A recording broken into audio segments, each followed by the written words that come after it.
بسم اللہ الرحمن الرحیم۔ السلام علیکم سامعین، امید ہے آپ سب خیریت سے ہوں گے۔ ہم کاشان بصیرت کے یوٹیوب چینل پہ کتاب پڑھ رہے ہیں پاکستان کے دینی مسالک، اور اس کتاب کو پڑھتے ہوئے یہ ہے پارٹ نمبر 3 اور پیج نمبر 18، جس کا ہم نے آدھا صفحہ لاسٹ آڈیو میں پڑھ لیا تھا اور اب ہم پڑھنے جا رہے ہیں۔ اور یہاں پر جو ہیڈنگ ہے وہ تو ہے امتیازات، لیکن یہ بھی میں بتاتی چلوں کہ اس میں ہم نے آغاز کیا ہے بریلوی مذہب کے پڑھنے کا۔ آئیے اس میں امتیازات کے حوالے سے جو کچھ علم ہمارے پاس پہنچے گا ہم اس کو مل کر پڑھتے ہیں۔ لکھا ہے یہاں مناسب معلوم ہوتا ہے کہ اہل سنت بریلوی مسلک کے پاکستان میں موجود دیگر مسالک سے عقیدتی اور عملی امتیازات کا اجمال بیان کر دیا جائے، اگرچہ اس کی کچھ تفصیل آئندہ صفحات میں آ جائے گی۔ مولانا مفتی غلام مصطفیٰ رضوی نے اپنے مسلک کے دیگر مسالک سے امتیازات کا خلاصہ ان الفاظ میں بیان کیا ہے۔ یہ مل کر پڑھتے ہیں۔ لکھا ہے دیگر مسالک سے امتیازات کے حوالے سے بنیادی بات تو یہ ہے کہ کچھ حضرات تو وہ ہیں جو سیدنا امام ابو حنیفہ رحمۃ اللہ نون یہ کی تقلید کو جائز نہیں سمجھتے۔ انہوں نے یہ الگ راستہ اختیار کر لیا، اور ایک طبقہ ایسا ہے کہ سرکار دو عالم صلی اللہ علیہ وآلہ وسلم کی جس طرح سے عزت و عظمت ان کی جس طرح ہونی چاہیے وہ ویسے ان کے ہاں نہیں ملتی۔ ان دوستوں کی کتابوں میں ایسی قابل اعتراض عبارتیں موجود ہیں جن سے ہمیں شدید ترین اختلاف ہے۔ اگرچہ وہ اپنے آپ کو حنفی کہتے ہیں، لیکن محبت رسول صلی اللہ علیہ وآلہ وسلم کا جو صحیح تقاضا ہے، جب اس کے خلاف بات ہوگی یا سرکار کی عظمت کے خلاف کوئی بات کرے گا تو ظاہر ہے ہمارا راستہ ان سے الگ ہوگا، ان کا راستہ ہم سے الگ ہوگا۔ اسی طرح سیدنا صدیق اکبر رضی اللہ یا خلفائے راشدین رضی اللہ سے ہماری عقیدتیں اور محبتیں وابستہ ہیں۔ اگر کوئی ان حضرات سے تعلق نہیں رکھتا یا ان کی عظمت و شان کو حقیقی طور پر تسلیم نہیں کرتا تو ظاہر ہے کہ ان کا راستہ بھی ہمارے راستے سے جدا ہے۔ مفتی محمد صدیق ہزاروی نے اہل سنت بریلوی مسلک کا خلاصہ ان الفاظ میں بیان کیا ہے۔ ہم پڑھ رہے ہیں پیج نمبر 19 پہ آگئے۔ لکھا ہے مسلک اہل سنت بریلوی کی بنیاد اسلامی عقائد یعنی توحید، خداوندی، تمام رسولوں اور نبیوں کی رسالت و نبوت اور ان کی حیات بعد الممات، تمام الہامی کتب و صحائف، فرشتوں، یوم آخرت، جزا و سزا اور جنت و جہنم اور خیر و شر کی تقدیر پر ایمان لانا ہے۔ مسلک اہل سنت میں ادب، احترام اور تعظیم بنیادی عنصر ہے۔ اللہ تعالیٰ کی ذات کو ہر عیب سے بلکہ امکان غیب سے بھی پاک ماننا، عصمت رسول و انبیاء کرام، تمام صحابہ کرام اور تمام اہل بیت اطہار، ازواج مطہرات نبوی، شیر خدا، خاتون جنت اور حسنین کریمین اور دیگر آل بیت رضوان اللہ علیہم اجمعین کی عظمت و طہارت اور گناہوں سے محفوظ ماننا، اولیاء کرام اور صلحاء امت کو بارگاہ خداوندی سے ملنے والے اعزازات مثلاً کرامات، الہام اور تصرف وغیرہ کو تسلیم کرنا، یوں ہی معجزات انبیاء کرام کو ماننا مسلک اہل سنت میں لازمی امر ہے۔ رسول اکرم صلی اللہ علیہ وآلہ وسلم کے لیے اللہ تعالیٰ کی عطا سے ما کانا و ما یکون کے علم کا عقیدہ رکھتے ہیں، اور اللہ تعالیٰ نے آپ کو حلال و حرام کے اختیارات عطا فرمائے۔ لکھا ہے پھر کہ اہل سنت حیات النبی کا عقیدہ رکھتے ہیں۔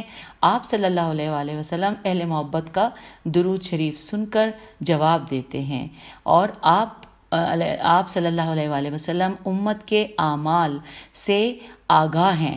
رسول اکرم صلی اللہ علیہ وآلہ وسلم کو خاتم النبیین مانتے ہیں، اور اس کا یہ مفہوم مانتے ہیں کہ آپ کے بعد کسی سچے نبی کے آنے کا امکان بھی نہیں، اور خاتم النبیین کا مطلب آخری نبی ہے۔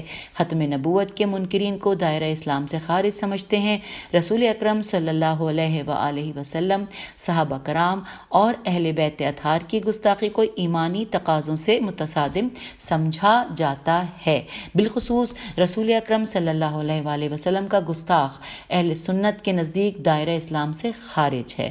سیدنا حضرت ابو بکر صدیق رضی اللہ کو رسول اکرم صلی اللہ علیہ وآلہ وسلم کا جانشین اور خلیفہ اول بلا فصل تسلیم کرتے ہیں، اور اہل بیت اعظم عین ذوئے الف میم اور صحابہ کرام کی محبت کو جزو ایمان قرار دیتے ہیں، اور صحابہ کرام اور اہل بیت رضوان علیہم اجمعین کو نسبت رسول صلی اللہ علیہ وآلہ وسلم کے حوالے سے دیکھتے ہیں، اور اس عظیم نسبت کی وجہ سے ان ہر دو جماعتوں کی عظمت کو سلام کرتے ہیں۔ اہل سنت بریلوی تاجدار فقہ امام اعظم حضرت امام ابو حنیفہ رحمۃ اللہ علیہ کی تقلید کرتے اور ان کی فقہی کاوشوں پر عمل پیرا ہیں۔ امت مسلمہ کے وہ معمولات جو قرآن و سنت کی نصوص سے ثابت ہیں، نصوص میں ہے نون صاد واو صاد سے ثابت ہیں یا قرآن و سنت کے خلاف نہیں ہیں، ان کو جائز اور بعض کو مستحب قرار دیا جاتا ہے۔ تاریخ، اگلا پیراگراف ہے کہ تاریخ کے عظیم الشان واقع ولادت نبوی کی نسبت سے محافل میلاد النبی صلی اللہ علیہ وآلہ وسلم کا انعقاد میدان ولایت کے عظیم شاہ سوار غوث اعظم حضرت سید شیخ عبد القادر جیلانی حسنی رحمۃ اللہ کے ایصال ثواب کی محفلیں 11ویں شریف شرعی تعلیم کے مطابق ایصال ثواب، بزرگان دین کے اعراض الف عین ر الف سین اور مزارات مقدسہ پر حاضری اور فاتحہ خوانی، اصحاب قبور اولیاء اکرام کے توسل سے بارگاہ خدا بندی میں دعا اور بطور توسل ان سے استمداد الف سین تے میم دال الف استمداد دال الف دال استمداد وغیرہ امور اہل سنت کے نزدیک جائز اور شریعت اسلامیہ کے مطابق ہیں۔ ہم آ گئے ہیں پیج 20 پر، لکھا ہے اس سلسلے میں کچھ وضاحت مولانا مفتی گلزار احمد نعیمی کے الفاظ میں ملاحظہ کیجیے۔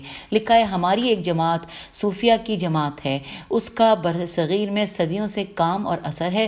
بنیادی طور پر ہم اسی سلسلے کے لوگ ہیں، صوفیہ و اولیاء کی تعلیمات کے امین اہل سنت والجماعت ہی ہیں۔ یہ وہی سلسلہ ہے جس سے حضرت داتا گنج بخش حجویری، حضرت معین الدین چشتی اجمیری، خواجہ نظام الدین اولیاء رحمۃ اللہ اور پیر مہر علی شاہ رحمۃ اللہ اور اسی پائے کے دیگر اولیاء وابستہ ہیں۔ جماعت اہل سنت کا اصلاح احوال میں بنیادی کردار رہا ہے۔ یہاں اس امر کی طرف توجہ ضروری ہے کہ صوفیاء و اولیاء اور عرفاء سے تمسک کا بنیادی مقصد معرفت الہی کا حصول اور تزکیہ باطن ہے۔ اسی کو ہم دینی تعلیمات کا بنیادی ہدف جانتے ہیں۔ ان ہستیوں کا بنیادی پیغام اور دعوت چونکہ یہی ہے، اس لیے ہم ان سے کسب فیض کے لیے وابستہ رہنے پر زور دیتے ہیں۔ ہم سمجھتے ہیں کہ ایک مومن کو چاہیے کہ وہ معرفت الہی اور قربت پروردگار کے حصول میں سرگرم عمل رہے اور ان مقامات عالیہ کی جستجو کرے، اس طرح سے کہ اللہ کے دیگر بندوں اور ان سے حسن سلوک سے بھی غافل نہ ہو۔ یہی وہ راستہ ہے جو فنی علوم کی کمی کی تلافی کا باعث بھی بن سکتا ہے انشاءاللہ۔ یہ انشاءاللہ یہاں پر لکھا ہوا ہے۔ اگلا پیراگراف ہم پڑھنے جا رہے ہیں۔ یہاں پہ لکھا ہے کہ ڈاکٹر اشتیاق حسین قریشی مرحوم اپنے ایک مضمون، اور جو مضمون کا نام ہے وہ انورٹڈ کاما میں ہے، کہ دو قومی نظریہ اور مولانا احمد رضا خان بریلوی، یہ پورا انورٹڈ کاما میں کتاب کا نام ہے۔ اس میں لکھا ہے کہ وہ اس میں لکھتے ہیں کہ مسلمانوں کو ہندو قیادت کی پیروی سے باز رکھنے کے لیے جد و جہد جاری ہے۔ مولانا سید سلیمان اشرف بہاری مارچ 1921 عیسوی میں بریلی میں جمعیت علماء بند کے زیر اہتمام ایک کانفرنس میں شریک تھے۔ کانفرنس میں انہوں نے ہندوؤں کی جانب سے مولانا ابوالکلام آزاد کے میلان کو ہدف تنقید بنایا اور انہوں نے ثابت کیا کہ ہندوؤں کے ساتھ موالات میم واو الف لام الف تے، موالات جو کا ورڈ ہے وہ انورٹڈ کاما میں ہے، موالات بھی ایسے ہی حرام ہے جیسے انگریزوں کے ساتھ۔ اسی طرح مولانا محمد علی جوہر نے بھی اپنی وفات سے 3 ماہ قبل مولانا نعیم الدین مراد آبادی کے سامنے اپنی ہندو نواز سرگرمیوں سے توبہ کی۔ چند ماہ بعد مولانا شوکت علی نے بھی ایسا ہی کیا۔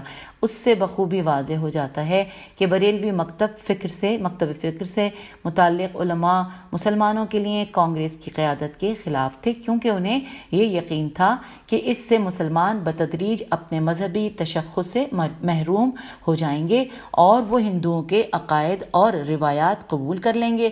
جب ہندوؤں نے شدھی شین دال اور 2 چشمی ہے اور چھوٹی یہ شدھی، اس کی ہو سکتا ہے ہجے میں نے کر دی لیکن ہو سکتا ہے میری ادائیگی صحیح نہ ہو، لیکن آپ لوگ زیادہ بہتر جانتے ہیں۔ لکھا ہے کہ مسلمان یہاں تھا، جب ہندوؤں نے شدھی کی تحریک کا آغاز کیا تو ان علماء نے اس کے مقابلے میں جماعت رضائے مصطفیٰ کی بنیاد ڈالی، جس کے تحت سینکڑوں بریلوی علماء نے ملکانہ راجپوتوں میم لام کاف الف نون ہے ملکانہ راجپوتوں میں قابل قدر کام کیا اور کامیاب ہوئے۔ ہم آ گئے ہیں پیج 21 پہ۔ بریلوی مکتب فکر کی قیادت بعد ازاں مولانا نعیم الدین مراد آبادی کے ہاتھوں میں آ گئی۔ جمعیت علماء ہند کے علماء کے برعکس وہ 1938 اور 39 میں ہی اس بات پر یقین کر چکے تھے کہ انگریز زیادہ عرصے تک بر صغیر پر اپنا اقتدار قائم نہیں رکھ سکیں گے۔ ان کے لیے یہ سوال شدت اختیار کرتا جا رہا تھا کہ اس کے بعد ملک کا اقتدار کون سنبھالے گا۔ یہاں پہ سوالیہ نشان ہے۔ پھر لکھا ہے چنانچہ وہ اس نتیجے پر پہنچے کہ مسلم اکثریت کے صوبوں پر مشتمل مسلمانوں کی ایک الگ ریاست تشکیل دینی چاہیے۔ اس لیے جو ہی قرارداد پاکستان منظور ہوئی، اس مکتب فکر سے تعلق رکھنے والے علماء جنہوں نے اس سے قبل بھی کانگریس کے مقابلے میں مسلم لیگ کی مدد کی تھی، قیام پاکستان کے لیے جد و جہد کرنے کا فیصلہ کیا۔ انہوں نے اپنی جماعت کے کام کو وسیع تر کر دیا اور ان کی ہر شاخ پاکستان کے قیام کی ضرورت کی تبلیغ میں مصروف ہو گئی۔ پھر لکھا ہے کہ مولانا نعیم الدین مراد آبادی نے بذات خود شمالی بر صغیر کا دورہ کیا اور اس کے متعدد چھوٹے اور بڑے شہروں اور قصبات میں تقریریں کیں۔ تنظیم کا نیا دستور تیار کیا گیا اور اسے نیا نام دیا گیا۔ آل انڈیا سنی کانفرنس سے اس کا نام الجمہوریہ الاسلامیہ، یہ ورڈ جو ہے انورٹڈ کاما میں ہے، الجمہوریہ الاسلامیہ رکھ دیا گیا۔ اس کے ارکان پاکستان پر اس قدر اعتقاد رکھتے تھے کہ مولانا نعیم الدین مراد آبادی نے الجمہوریہ الاسلامیہ پنجاب کے آرگنائزر مولانا ابو الحسنات کو ایک خط میں لکھا۔ آئیے مل کر خط پڑھتے ہیں۔ لکھا ہے الجمہوریہ الاسلامیہ کو کسی بھی صورتحال میں پاکستان کے مطالبے سے دستبردار ہونا قبول نہیں ہے، خواہ جناح خود اس کے حامی رہیں یا نہ رہیں۔ کیبنٹ مشن تجاویز سے ہمارا مقصد حاصل نہیں ہوتا۔ بنارس میں 27 سے لے کر 30 اپریل تک 1936 تک عیسوی تک ایک عظیم الشان کانفرنس منعقد ہوئی۔ یہ لائن دوبارہ پڑھتی ہوں کہ بنارس میں 27 تا 30 اپریل 1936 عیسوی تک ایک عظیم الشان کانفرنس منعقد ہوئی، جس میں 5000 علماء نے شرکت کی اور حاضرین و مندوبین کے سامنے پاکستان کی ضرورت اور اہمیت کے مختلف پہلوؤں پر روشنی ڈالی گئی۔ جب یہ علماء اپنے اپنے علاقوں میں واپس گئے تو قیام پاکستان کی تحریک کو وسیع پیمانے پر پذیرائی حاصل ہوئی۔ اب نیکسٹ ہیڈنگ ہے حواشی ہے واو الف شین چھوٹی ہے۔ لکھا ہے اس میں جو حواشی ہیں نمبر وار دیے ہوئے ہیں۔ نمبر 1 اہل سنت بریلوی مسلک کا یہ تاریخی پس منظر مولانا محمد عبدالحکیم شرف قادری کی ایک تحریر سے ماخوذ ہے اور ان کی یہ تحریر تمہید الایمان ما حسام الحرمین میم این ما حسام الحرمین میں، اور یہ جو ورڈ تھا تمہید الایمان ما حسام الحرمین، یہ انورٹڈ کاما میں ہے، اس میں مقدمے کے طور پر شامل ہے، جس کا عنوان ہے پیرایہ آغاز، اور جو کہ صفحہ نمبر 57 سے لے کے 64 تک ہے۔ اور اس کے آگے لکھا ہے کہ اکبر بک سیلرز ہیں لاہور کے اور 2006 عیسوی کا۔ حواشی میں دوسرا ہے ہدیۃ المہدی، صفحہ نمبر 46، اور ناشر ہیں جمعیت اہل سنت لاہور۔ پھر اس کے بعد تیسرا ہے تفصیل حسام الحرمین میں ملاحظہ کیجیے، اور چوتھا ہے HTT، یہ جو ایڈریس ہے یہ میں آپ کو ساتھ ساتھ بتا رہی ہوں، یہ HTTP، پھر اس کے بعد www.geourdu.com، اور پھر /profile detail.php اور UID 235، یہ اس طرح سے ہے۔ اب ہم آگے ہیں پیج نمبر 22 پر، اور یہاں پر ہیڈنگ ہے عقائد و افکار۔ آئیے مل کر جانتے ہیں۔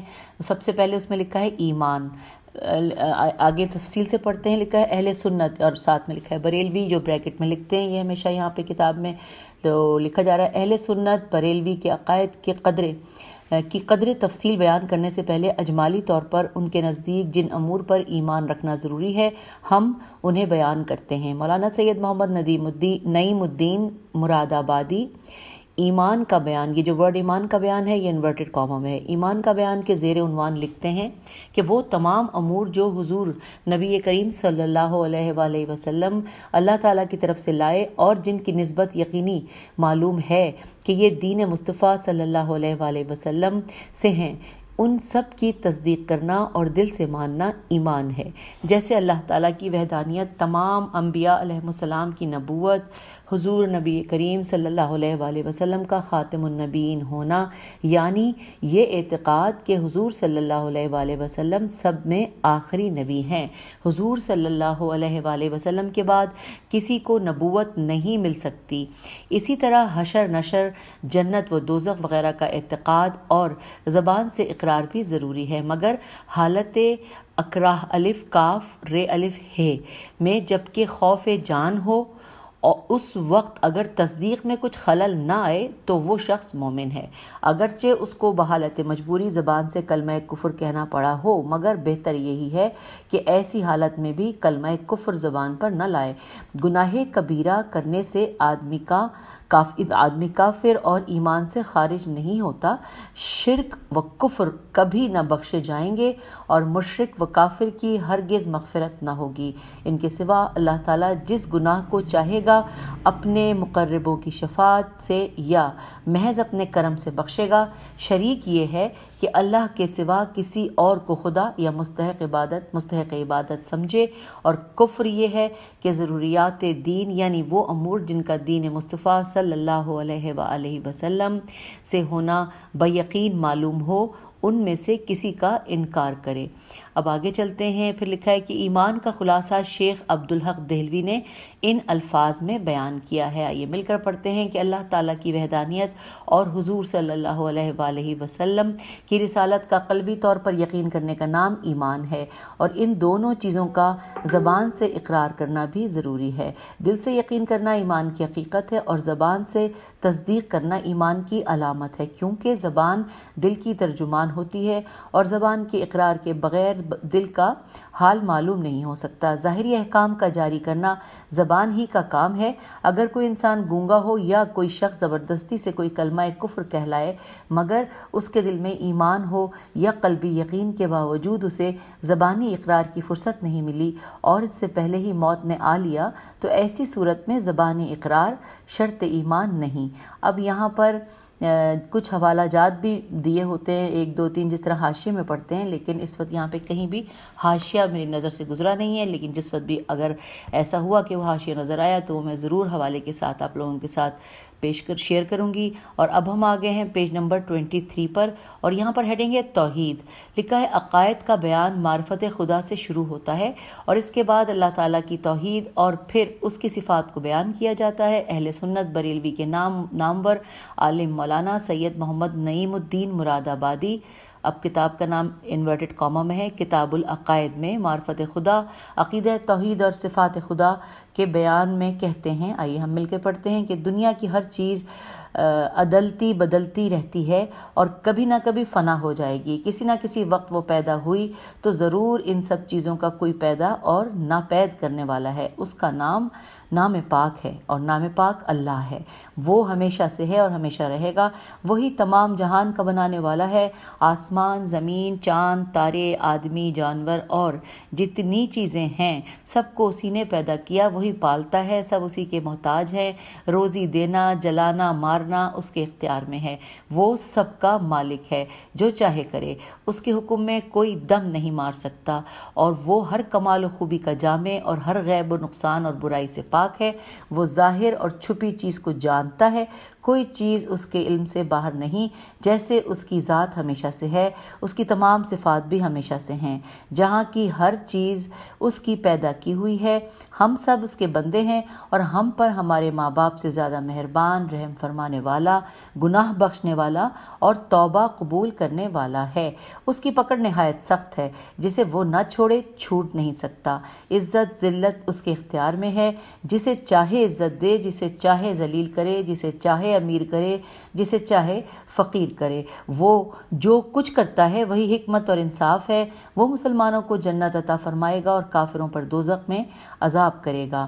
اس کا ہر کام حکمت ہے، بندوں کی سمجھ میں آئے یا نہ آئے۔ اس کی نعمتیں اور اس کے احسان بے انتہا ہیں، وہی اس کا مستحق ہے کہ اس کی عبادت کی جائے، اس کے سوا کوئی عبادت کے لائق نہیں۔ اللہ تعالیٰ ہی قدیر، سمیع، بصیر، متکلم و مرید ہے۔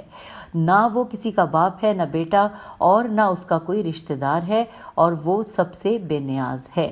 اور یوں ہم نے پیج 23 مکمل کیا اور ہم پیج 24 پر آ گئے ہیں، اور یہاں پر ہیڈنگ ہے صفات خدا۔ لکھا ہے مناسب معلوم ہوتا ہے کہ علماء کرام کی عبارات میں سے صفات خدا کے بارے میں کچھ مزید بیان یہاں پر شامل کیا جائے، چنانچہ ہم شاہ عبدالحق محدث دہلوی اور دیگر علماء کی کچھ عبارات ذیل میں نقل کرتے ہیں۔ اس سے پہلے ہم یہ وضاحت کر دیں کہ حضرت شاہ عبدالحق محدث دہلوی کا بریلوی مسلک میں بہت احترام پایا جاتا ہے۔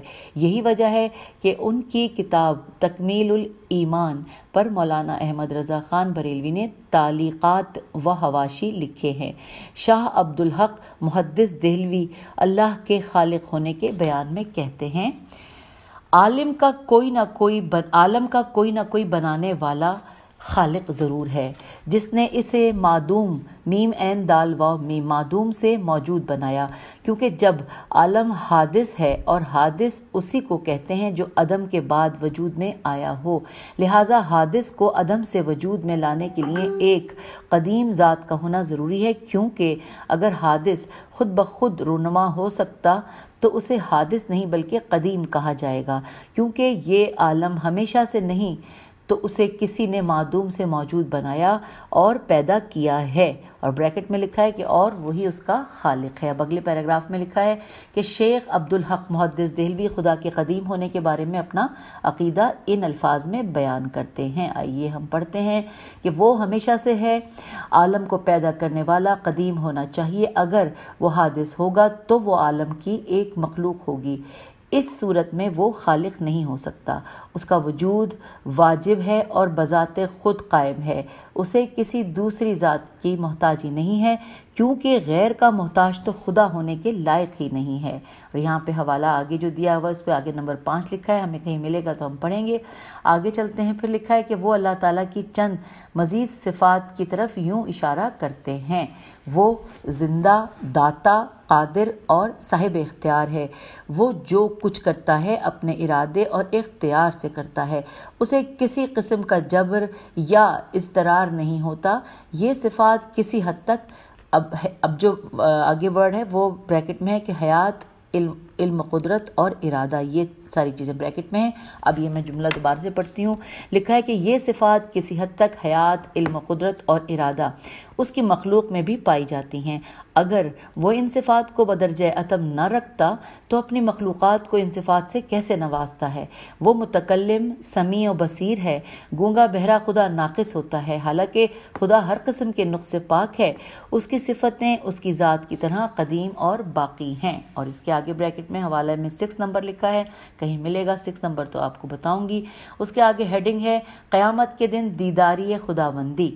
اس میں حوالے سے اس میں لکھا ہے کہ اہل سنت کے تمام مسالک قیامت کے دن اللہ کے دیدار کا عقیدہ رکھتے ہیں، جیسا کہ پیش نظر رپورٹ میں مختلف مسالک کے حوالے سے بیان کیا گیا۔ چنانچہ یہی عقیدہ اہل سنت بریلوی مسلک کا بھی ہے۔ اہل سنت کا یہ عقیدہ قرآن و حدیث کے بعض ظواہر پر استوار ہے، جیسا کہ شاہ عبدالحق محدث دہلوی کی اس عبادت سے بھی معلوم ہوتا ہے۔ ہم آگئے ہیں پیج نمبر 25 پر۔ لکھا ہے کہ ہمارا یہ عقیدہ ہے کہ قیامت کے دن ایمان والوں کو دیدار خداوندی نصیب ہوگا۔ حدیث پاک میں ہے کہ انورٹڈ کاما تم عنقریب اپنے اللہ کو اس طرح دیکھو گے جس طرح 14ویں رات کا چاند دکھائی دیتا ہے، انورٹڈ کاما کلوز۔ پھر لکھا ہے اس حدیث میں تشبیہ محض دیکھنے میں ہے، چاند اور ذات باری تعالیٰ میں تشبیہ نہیں ہے۔ قیامت کے دن خدا تعالیٰ کے دیدار میں مقابلہ مواجہ اور قرب و بعد میں نہ ہوگا۔ میں اس کی ہجے کرتی ہوں، میم واو الف جیم ہے اور قرب و بعد قاف رے بے و بے عین دال میں ہوگا، بعد میں نہ ہوگا۔ اسی آنکھ کو قوت بصیرت عطا ہو جائے گی۔ جو لوگ دیدار خداوندی کو دل کی آنکھ یعنی چشم بصیرت سے دیکھتے ہیں، وہ قیامت کے دن بچشم سر دیکھیں گے۔ عالم آخرت حقیقت کے ظاہر ہونے کا مقام ہے۔ جو آج باطن ہے کل ظاہر ہوگا، جو آج پوشیدہ ہے وہ کل واضح ہوگا۔ شارع علیہ السلام نے جو کچھ فرمایا، شارع علیہ السلام کی ہجے ہے شین الف ر عین، اور علیہ السلام تو ہمیں اس کی ہجے آتی ہے، تو شارع علیہ السلام نے جو کچھ فرمایا ہے اس پر ایمان رکھنا چاہیے۔ ہاں، اس کی کیفیت سوائے اللہ تعالیٰ کے کسی کو معلوم نہیں۔ اب نیکسٹ ہیڈنگ ہے غیر اللہ کو سجدہ کرنا۔ لکھا ہے بعض علماء نے سجدے کی 2 قسمیں بیان کی ہیں اور ان کے جواز و عدم جواز کے بارے میں گفتگو کی ہے۔ سید نعیم الدین مراد آبادی اس حوالے سے لکھتے ہیں کہ سجدہ 2 قسم کا ہے، ایک سجدہ تعظیمی اور دوسرا سجدہ بندگی۔ سجدہ بندگی صرف اللہ عز و جل کے لیے جائز ہے، اللہ کے سوا کسی اور کو سجدہ بندگی کرنا شرک ہے، اور سجدہ تعظیمی پچھلی شریعتوں میں جائز تھا، جیسا حضرت یوسف علیہ السلام کو ان کے بھائیوں نے سجدہ کیا، لیکن ہماری شریعت میں حرام ہے۔ اب اس کے بعد ہیڈنگ ہے نبوت۔ لکھا ہے نبوت کے بارے میں اپنا عقیدہ بیان کرتے ہوئے بریلوی مسلک کے ممتاز عالم سید نعیم الدین مراد آبادی لکھتے ہیں کہ اللہ تعالیٰ نے خلق کی ہدایت اور رہنمائی کے لیے جن پاک بندوں کو اپنے احکام پہنچانے کے واسطے بھیجا ان کو نبی کہتے ہیں۔ انبیاء علیہ السلام وہ بشر ہیں جن کے پاس اللہ تعالیٰ کی طرف سے وحی آتی ہے۔ یہ وحی کبھی فرشتے کی معرفت آتی ہے، کبھی بے واسطہ۔ انبیاء علیہ السلام گناہوں سے پاک ہیں، ان کی عادتیں خصلتیں نہایت پاکیزہ ہوتی ہیں، ان کا نام، نسب، جسم، قول، فعل، حرکات، سکنات سب سے اعلیٰ درجے کے اور نفرت انگیز باتوں سے پاک ہوتے ہیں۔ انہیں اللہ تعالیٰ عقل کامل عطا فرماتا ہے۔ ہم آگئے پیج 26 پہ۔ عقل کامل عطا فرماتا ہے۔ دنیا کا بڑے سے بڑا عقل مند ان کی عقل کی کروڑویں درجے تک بھی نہیں پہنچ سکتا۔ انہیں اللہ تعالیٰ غیب پر مطلع فرماتا ہے۔ وہ رات دن اللہ تعالیٰ کی اطاعت و عبادت میں مشغول رہتے ہیں اور بندوں کو اللہ تعالیٰ کے حکم پہنچاتے اور اس کا راستہ دکھاتے ہیں۔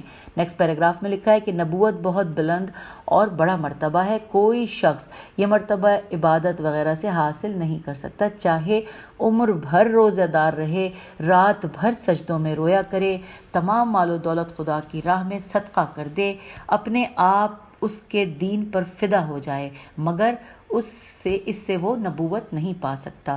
نبوت تو اللہ تعالیٰ کا فضل ہے، جسے چاہے عطا فرمائے۔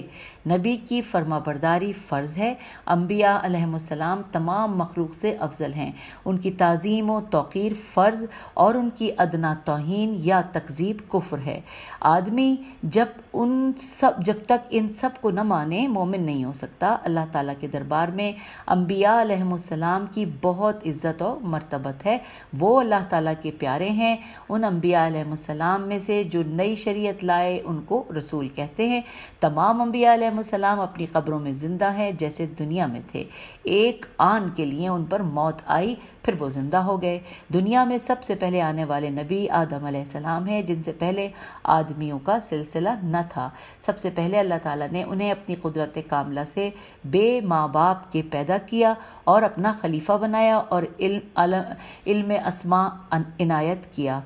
اس ملائکہ کو ان کے سجدے کا حکم کیا اور انہی سے انسانی نسل چلی ہے۔ تمام آدمی انہی کی اولاد ہیں۔ حضرت آدم علیہ السلام سے ہمارے آقا حضور سید عالم صلی اللہ علیہ وآلہ وسلم تک اللہ تعالیٰ نے بہت سے نبی بھیجے۔ اب اس کے بعد ہیڈنگ ہے ختم نبوت۔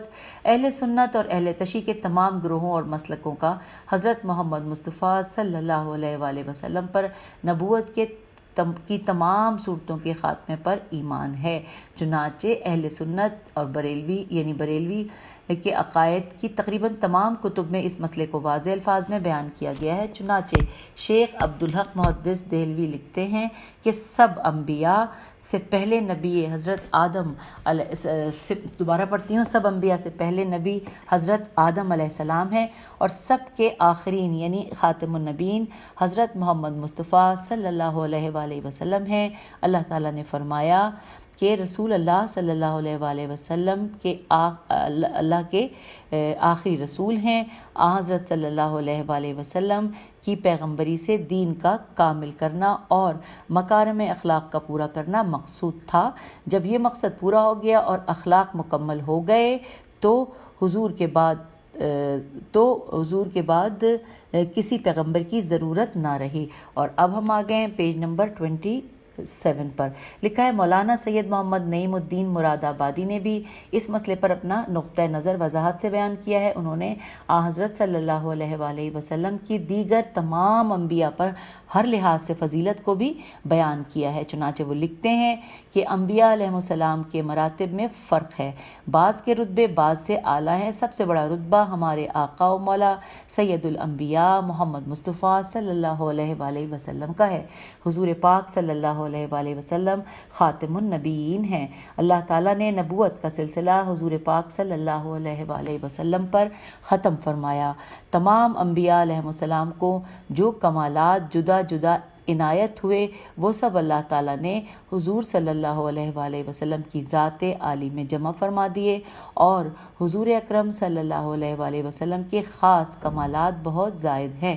حضور صلی اللہ علیہ وآلہ وسلم اللہ کے محبوب ہیں۔ خدا کی راہ انبیاء علیہ السلام ہی کے ذریعے ملتی ہے اور انسان کی نجات کا دار و مدار انہی کی فرما برداری پر ہے۔ یہ یہاں مکمل ہو۔ آگے نیکسٹ ہیڈنگ ہے عصمت انبیاء۔ لکھا ہے اہل سنت بریلوی کا اس امر پر اتفاق ہے کہ انبیاء علیہ السلام معصوم ہوتے ہیں۔ چنانچہ شیخ عبدالحق محدث دہلوی لکھتے ہیں کہ جمہور اہل سنت کا اس بات پر اتفاق ہے کہ انبیاء کرام سے عموماً یا سہون گناہ کبیرہ و صغیرہ سرزد نہیں ہوتا، اور نہ ہی یہ بات ان کی مناسب جلیلہ میم نون الف صاد بے مناسب جلیلہ اور مراتب عالیہ کو زیب دیتی ہے۔ اب ہم نیکسٹ ہیڈنگ کی طرف آگے لکھا ہے انبیاء کی ابدی زندگی۔ لکھا اہل سنت بریلوی مسلک میں انبیاء علیہ السلام کی ابدی زندگی کا عقیدہ پایا جاتا ہے، اور جیسا کہ شاہ عبدالحق محدث دہلوی کی ان عبارات سے ظاہر ہوتا ہے۔ یہ مل کر پڑھتے ہیں۔ لکھا ہے انبیاء علیہ السلام کبھی معزول نہیں ہوتے۔ اللہ تعالیٰ نے جو مراتب درجات رسالت انہیں عطا فرمائے ہیں وہ ان سے کبھی نہیں چھنتے۔ رسالت موت کے بعد بھی قائم و جاری رہتی ہے، بلکہ ہم تو یہاں تک کہیں گے کہ انبیاء اکرام علیہ السلام کو موت نہیں آتی اور وہ زندہ و جاوید ہیں اور باقی ہیں۔ ان کے واسطے بس ایک ہی موت ہے جو ایک دفعہ واقع ہوئی، اس کے بعد ان کی روحیں ان بدنوں میں لوٹا دی جاتی ہیں جو زندگی انہیں دنیا میں دی جاتی ہے وہی زندگی ان کے عالم برزخ میں ہوتی ہے۔ انبیاء علیہ السلام کی حیات شہداء کی زندگی سے کامل تر ہوتی ہے، کیونکہ شہداء کی زندگی پوشیدہ اور معنوی ہوتی ہے۔ اب ہم آگے پیج نمبر 28 پہ آ گئے ہیں، اور یہاں پر ہم ہیڈنگ ہے تمام مخلوقات کے نبی۔ لکھا ہے حضرت محمد مصطفیٰ صلی اللہ علیہ وآلہ وسلم کے بارے میں اس مسئلے پر کہ آپ مخلوقات میں سے کس کس کے لیے نبی بن کر مبعوث ہوئے گفتگو کرتے ہوئے شاہ عبدالحق محدث بریلوی کہتے ہیں کہ حضور صلی اللہ علیہ وآلہ وسلم تمام مخلوقات کے نبی ہیں۔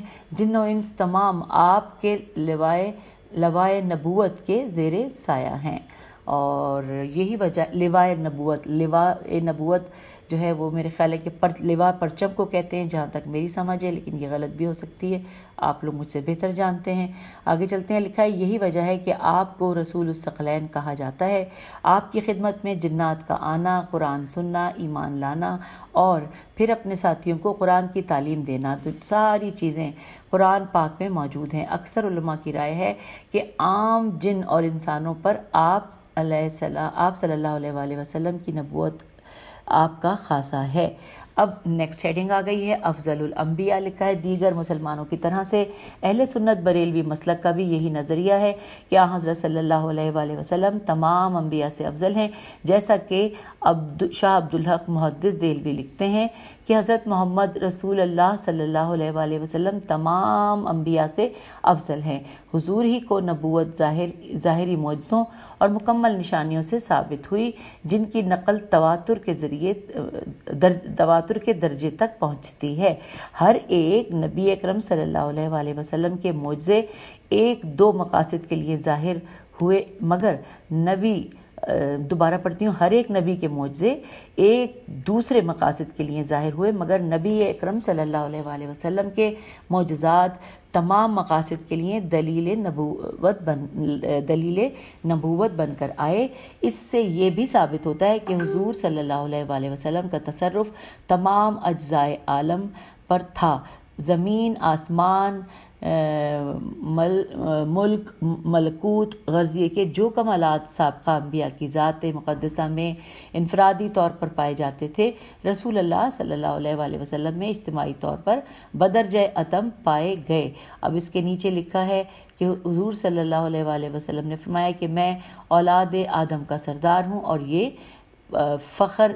فخریہ نہیں کہتا۔ اچھا جی، اس کے بعد اب اگلی ہیڈنگ میں ہم پڑھیں گے، اگلی ہیڈنگ میں معجزات کے حوالے سے، لیکن کیونکہ وقت اب ہو گیا ہے 5 منٹ ہو گئے ہیں، تو بہتر یہی ہے کہ ہم انشاءاللہ اگلی آڈیو میں اس کو یہیں سے آگے لے کر چلیں گے۔ اجازت دیجیے، خدا حافظ۔